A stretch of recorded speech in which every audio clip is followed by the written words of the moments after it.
Hello and welcome back to our channel in South London Repair. Today we're gonna take a look on a Sony 49-inch television which has 4 red blinks and that's it. Unfortunately no Sony logo, no nothing else. Now looking on the service manual, it could be many things causing this issue, but in my experience it's backlight. So it could be the same like 6 red blinks, but in this case it's only count to 4. The model what we're gonna check now is a KD-49XH9505. Now recently after I finished this television, a 65-inch came in, same model.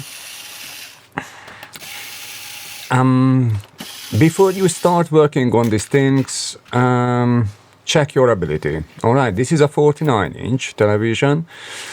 This video is edited, it's speed up to make things faster, and you're not gonna spend your life to find out how to remove the back of the Sony television and how to replace the backlight, or deal with other issues what we have in this video, like the new backlight is not perfect, but we're gonna get there.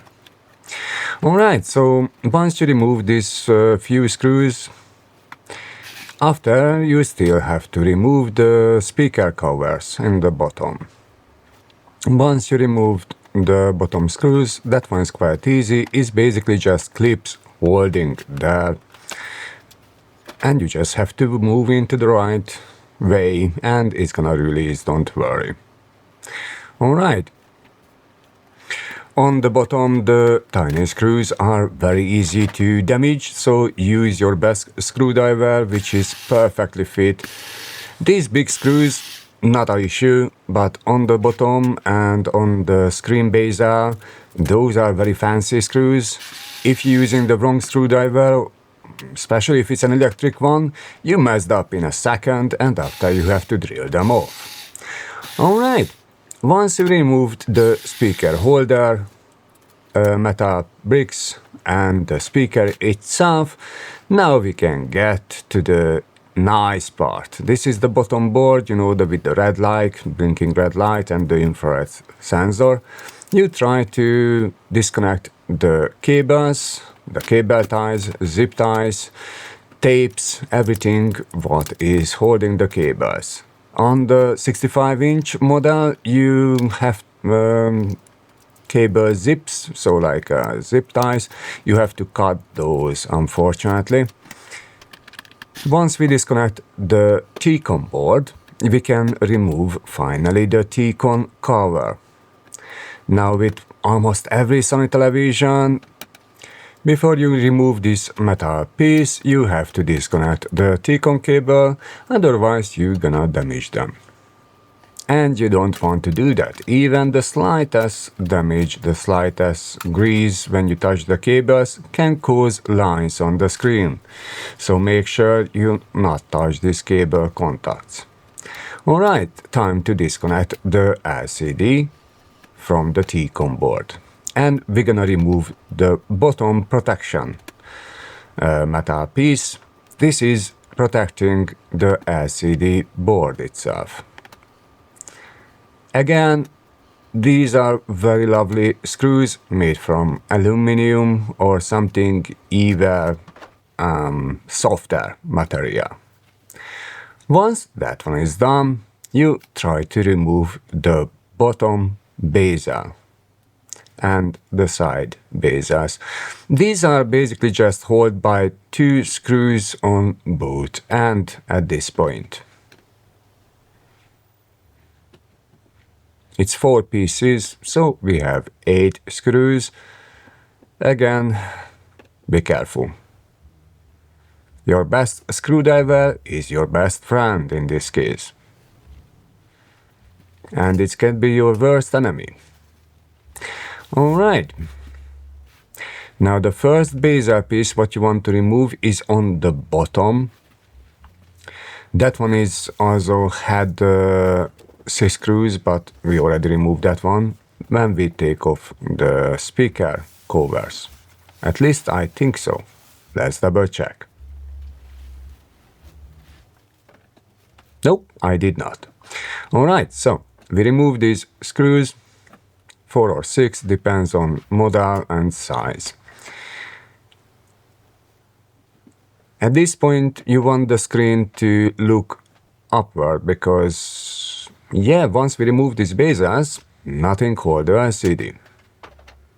So the bottom one is the first one, you don't have to, you just have to pull it off. Alright, so it's not moving on sideways.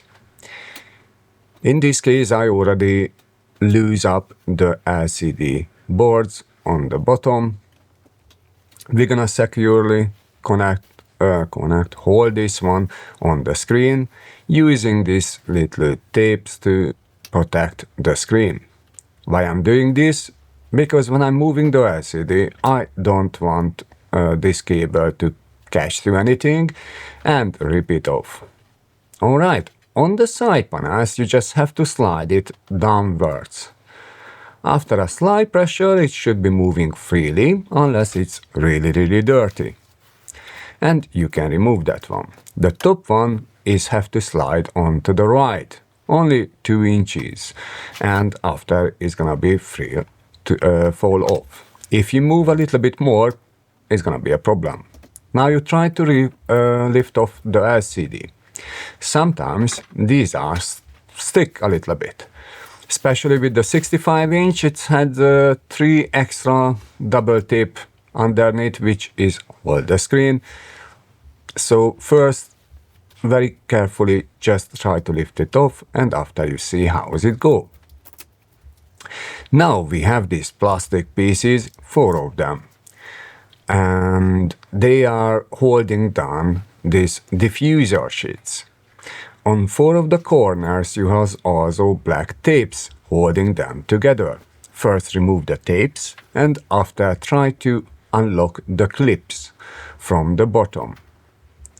They usually using these clips after every 4 inches, approximately 3 inches.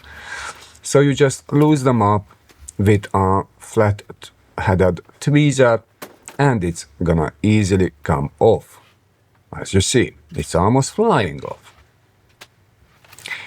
Again, we have some more there, so in ideal world, we're gonna remove the top one and the bottom one, and after the side ones.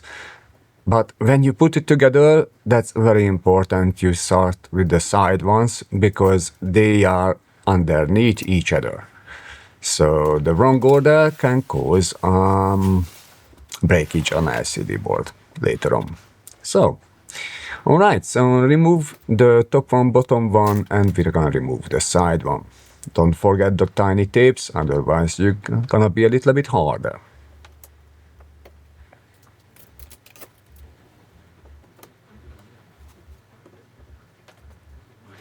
Before you ask how long does it take, so with a 49-inch model, the whole process is take around 1.5 hours, if everything is going accordingly.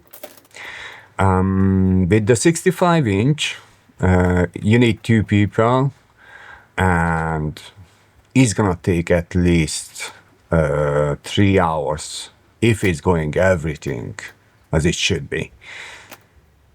In our case, we had several issues with both of the models, but it's just thanks to the new LED boards. So, also a little software issue, I think, on the 65-inch. That one is still not working.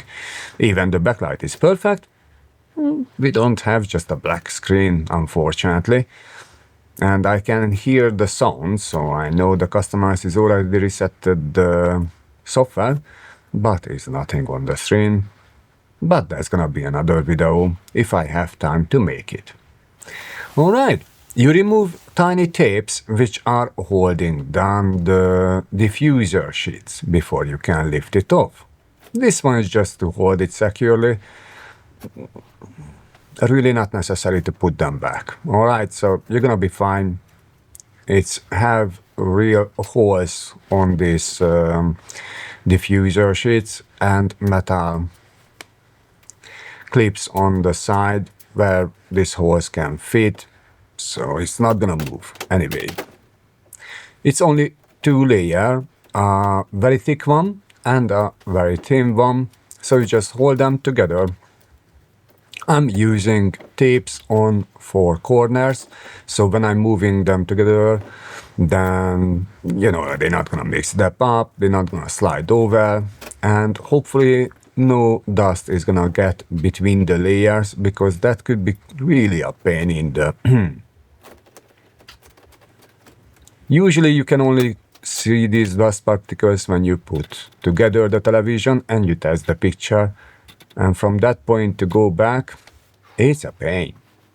Alright, now what we have here, the reflection layer, and finally we can see the LCDs. The reflection layer is kindly perforated on the side and glued down. This one is making easier to rip off any piece when you try to lift it. So be careful. If you have plenty of time and you're doing yours, then maybe it's a good idea to use a tiny bit of isopropyl alcohol on the side. That one can lose up the glue and make easier to lift it off. If you accidentally rip, it's not a big issue, don't worry about it. Just use a PVC tape on the back to hold it together. As long as it's wide, as long as it's in one piece and the same angle, it's gonna be fine. You can't see the difference, really. Now, as I lift up, you can see it's have like tiny waves on the between the LEDs. So when you put together and it's not perfect, again, don't worry about it. This is why the diffuser is there.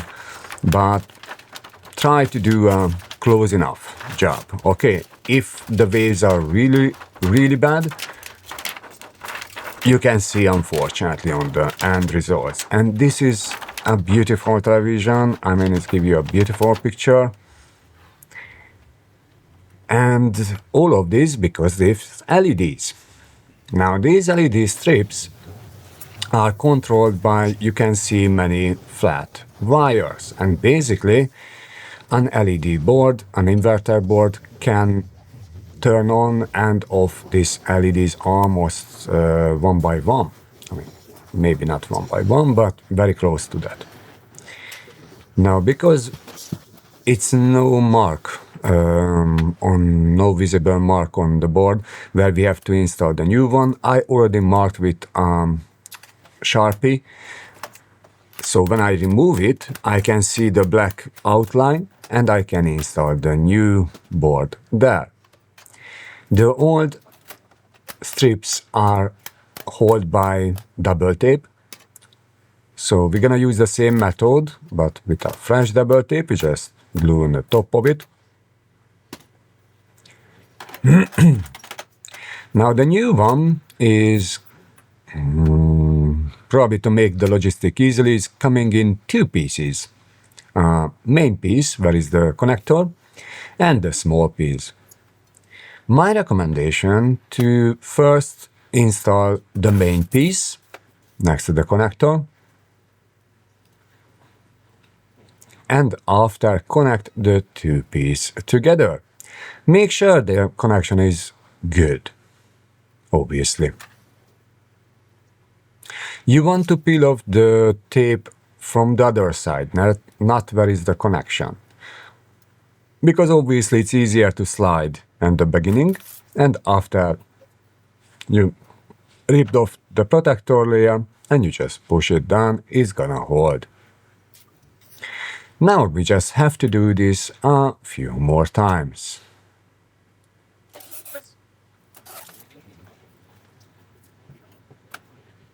Oh, by the way, if you miss a few millimeters on the sheet, then obviously the lens can't fit through the holes on the reflector sheet. So, yeah, try to be precise. Alright, even if you spend a few more extra minutes, it's make your life much easier. Let's speed up this process even further. This is a tedious work. This is the time what the customers have to pay, unfortunately.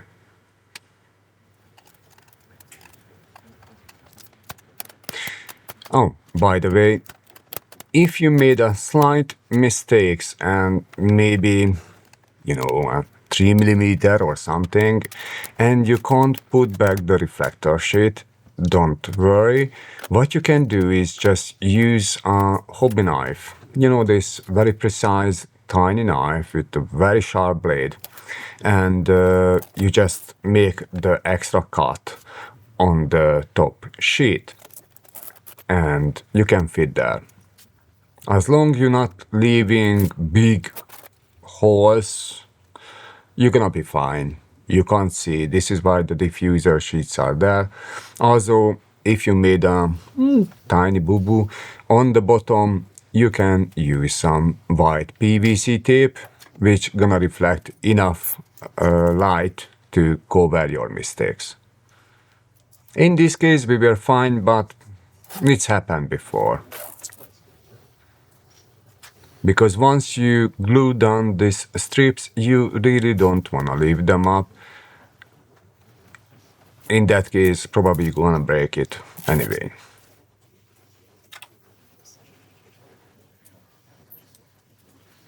Please be patient, we are almost there.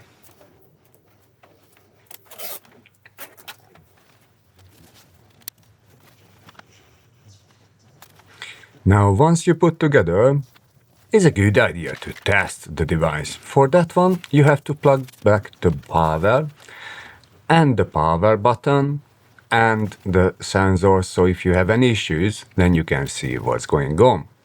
Once you plug it in, you have to wait at least 10 seconds before you try to turn on. In this case, finally it's turned on. But as you can see, we have half of the strips which is not light up. Many times it's just a connection issue. Once you make sure the connection is good, everything is fine. But not in this case. Let's double check.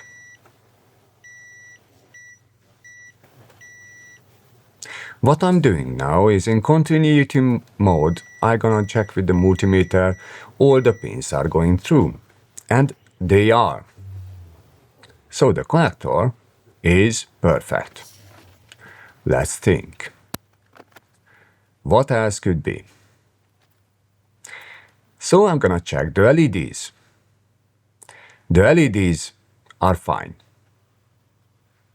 Sometimes you have a burned out LEDs, the power is not going through. That's all right. Unfortunately, it's still not working. So what I'm gonna check, I try to figure it out how is it wired up and why is not coming through. Now, I realized it's no power coming through that side. So what I'm going to do now is check with another cable which is coming from the inverter board. Unfortunately, the problem is staying. If it's not, if the problem is moving away, then you have a problem with the inverter board or the cables, but not in this case. So now I have to figure it out how this thing is wired up. Now we have 6 wires here, as it turned out. 1 is positive and 5 is negative. And basically the positive is always there, but the negative is turned on or turned off. And this way, and is also can turn off the LEDs in some portion of the screen, but also because it's using a PWM method, it also can dim the screen, part of the screen separately, which is nice when it's working. So in our case, we had 2 lines was missing. One was the positive and one of the negative part. So what I did, I just measured on another strip where it should be coming connected together. I hook it up and it's all done. Now when you think is why is it happened, because it was transferred the strips from China to the UK. In delivery, sometimes they not handle as it careful as it should be, and basically the PCB boards, when they bend a tiny bit, they can crack these lines. It's not a problem. I mean, it's a problem when you want it to work, but it's not a problem but you can't sort it out. Oh, by the way, if you put together the TV like that, so, it's a little tiny part is not working, it's gonna stop working. The power supply is regularly checking every line, and even if it's start booting up, after 30 seconds or 1 minute, you get 4 red blinks. So it's no point to put together before you fix this issue. Now I'm gonna use some extra double tape to hold down the reflector sheet. Why? Because if it's too wavy, then it's gonna be a problem. So the customers will see the difference. Now, where we buy our LEDs, we have engineer comments, and wherever we can share some details. And there one of the engineer mentioned, use a double tape, make your life easier. So I'm doing that. Now we just have to push through all the 180 or whatever LEDs through these holes. I did that one with a quick cut. And we can enjoy the further videos. So, back to the diffuser sheet. I'm moving them to the right position. As I said, on the metal case have tiny pins coming out, so you have to go through on the holes. That's the top layer. On the bottom layer, there's a thicker plastic. That one just have to be on the middle. Enough space on all 4 sides, at least around 2 millimeter approximately. Otherwise, you can't fit this plastic bezels which gonna hold the LCD. So these are basically going between the metal piece and the thick plastic layer, and it's gonna hold a distance. So once you install one of the side panels, it's a little bit easier with the other one. Oh, by the way, if you mix them up, it looks like they can go to the other side, but on the corner they won't. So you can spend some time to figure out what's wrong. Just turn it over, you mix up the left and right side. They are not interchangeable. A little closer video about how these things are working. So some of the clips are going inside, some of them is going outside. And when you put not the side bezel, but that one is built up on the top of the side layers, yeah? Once you put back all the 4 sides, you are good to install the LCD. Before you install the LCD, make sure it's no dust on these big sheets, and also all this plastic is pushed down completely. If not, you're gonna break your LCD. Alright, LCD time. You check the 4 corners, all of them is inside this bezel. It's gonna hold firmly. You don't have more than 1 millimeter movement, so be sure you put in the right place. You're gonna secure the LCD boards on the bottom. You have to slide it back, it's have tiny holders there. 2 of them on each side. 3 of them with the 65-inch. And it's time to put back the top bezel. It's a good way to get from that side. So again, 2-inch on the side, you push it in, you slide. That's it. If it's not working, you're doing something wrong. On the bottom, yep, 1 inch approximately.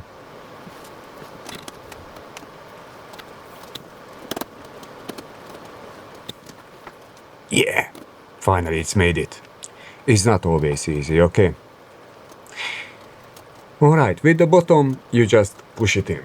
You don't have to slide. Now, once these are done, you just hold them with the tiny screws. So when you move the television, it's not gonna fall apart. Once you did that, turn around, hook up everything, and you test the picture. If you can see any dust or something, then you take apart again, because otherwise you're gonna watch that dust particles for years.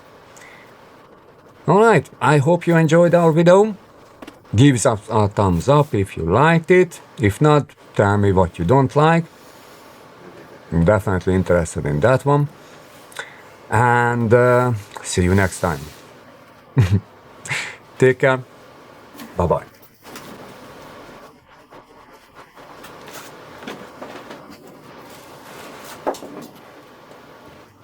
Are you still here? Check our other videos. You can see the links on the screen now.